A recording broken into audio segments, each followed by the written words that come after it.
வணக்கம். செய்திகள் வாசிப்பது எம் பிரியா.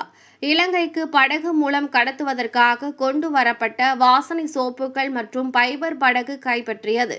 தூத்துக்குடி மாவட்டம் தூத்துக்குடி நகர உட்கோட்டம் வடக்கு காவல் நிலைய எல்லைக்கு உட்பட்ட திரேஸ்புரம் பகுதியில் இருந்து இலங்கைக்கு கடத்தல் நடப்பதாக கியூ பிரிவு ஆய்வாளர் விஜய் அனிதா கிடைத்த ரகசிய தகவலின்படி உதவி ஆய்வாளர் ராமச்சந்திரன், சிறப்பு உதவி ஆய்வாளர் ராமர், தலைமை காவலர்கள் இருதய ராஜ்குமார், இசக்கிமுத்து, காவலர்கள் பழனி, பாலமுருகன், பேச்சு ராஜா ஆகியோர் இரவு அலுவல் செய்த போது திரேஸ்புரம் கடற்கரையின் வடபுற உள்ள வாடையில் இன்று 10/6/2026 இரவு 11:30 மணிக்கு படகு மூலம் இலங்கைக்கு கடத்துவதற்காக பதிவு எண் இல்லாத டபுள் இன்ஜின் பொருத்தப்பட்ட பைபர் படகில் 42 மூட்டைகளில் வாசனை சோப் 158 அட்டை பெட்டிகளில் மொத்தம் 9480 எண்ணிக்கையும், நேச்சர் பவர் பப்பாயா ஒரே சோப் மற்றும் சன் சில்க் பேக் ஷாம்பு 11,520 எண்ணிக்கையும் பைபர் படகுடன் கைப்பற்றப்பட்டுள்ளது.